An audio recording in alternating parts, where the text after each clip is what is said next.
A Escritura nos afirma que Deus não pode ser visto por ninguém.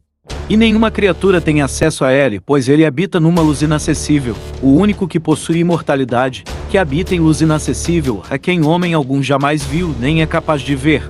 É Ele honra e poder eterno. Amém. Ele mesmo diz no Monte Sinai a Moisés, que quem olhasse para a sua face morreria. Êxodo 3:3 e 20, e acrescentou: não me poderás ver a face, porquanto homem nenhum verá a minha face e viverá. Como homem algum pode suportar a presença do Altíssimo? Ele estabeleceu uma maneira do ser humano poder chegar até Ele, através do seu Filho. Isaías 5:5 e 6. Buscai o Senhor enquanto se pode achar, invocai-o enquanto está perto. Todos nós sabemos que todo filho é um reflexo daquele que o gera, que o cria. O sêmen sai do homem e o espermatozoide entra no óvulo da mulher. Estou resumindo da maneira mais simples possível. Então o bebê cresce dentro dela, e depois de um tempo ele nasce. Então, após isso, os pais passam por todo o processo de crescimento dele e do aprendizado da criança até que ele se torne um adulto. Provérbios 22:6 ensina a criança no caminho em que deve andar, e ainda quando for velho, não se desviará dele. Ou seja, todo filho é a imagem e semelhança de seus pais. Ele passa a representar tudo o que seus pais lhe ensinaram enquanto crescia durante a sua vida, um reflexo deles mesmos. Porém, existe um detalhe. Ser semelhante não significa ser igual. O filho pode até ser como os seus pais, mas jamais ele será os seus pais. E com Jesus é a mesma coisa. Para um melhor entendimento, preciso esclarecer algo bem importante antes.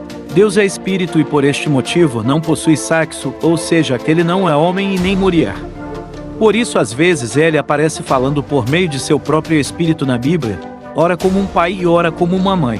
Pois ele cumpre os dois papéis. Esse Jesus que é espírito vivificante, fala tudo o que o Pai lhe disser para falar. Ele também falaria de tal forma, por representações.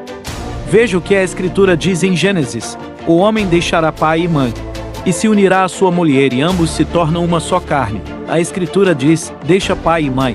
Então quem é a mãe de Adão? Já que Deus é pai. Sabemos que Deus criou Eva a partir da costela de Adão. Por isso Adão afirma quando a vê: essa é carne da minha carne e ossos dos meus ossos. Se Adão é uma só carne com Eva, Deus também em teoria haveria de ser um com outro alguém. Mas se dissermos isso, criaríamos um outro Deus para estar com Deus, uma deusa, se ele tivesse sexo. Mas não é isto que o texto quer afirmar, até porque a Escritura deixa bem claro que Deus é um só. O homem foi feito à semelhança de Deus, e não igual a Deus. O homem recebeu uma autoridade semelhante à de Deus, mas não igual à dele. Mas isto é assunto para outra hora. Vamos focar na imagem semelhante à de Deus. O texto de Gênesis diz o seguinte: o homem e mulher os criou. A sua imagem e semelhança os criou. O casal é um reflexo de Deus, pois ele cumpre o papel tanto de pai como também de mãe. Se o espermatozoide não entrar no óvulo da mulher, não se pode gerar um bebê, ou seja, não existe colheita sem quem plante uma semente antes. Está começando a compreender. Só é desta forma porque ele quis se revelar a sua criação assim como uma família. Nisto está as bases da família tradicional. Por este motivo, o que foge deste modelo é abominação para ele, é pecado.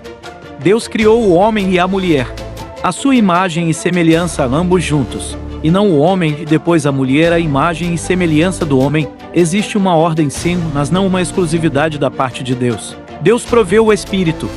Dele vem a semente da vida, do homem vem a carne, e da carne dele vem o sêmen que dá vida. Tá vendo a semelhança? Deus é quem dá forma, que nutre e que dá o crescimento. Na mulher, o bebê se forma. Ela é quem nutre o bebê em seu ventre e lhe dá o crescimento, até mesmo depois que nasce. Ela é quem o amamenta. É isto que eu aprendi com a Bíblia. Lógico que nem chega perto das maravilhas que Deus revela na sua criação, mas acredito que isto foi o suficiente por enquanto para esclarecer algumas coisas, se caso não entendeu direito. Convido a ouvir novamente, vai ajudar bastante a abrir sua mente. Se este vídeo te ajudou e você entendeu um pouco, e eu sei que aprendeu algo comigo neste vídeo porque você é inteligente, deixe o seu like, se inscreva no canal e compartilhe. É de graça, um abraço e até mais.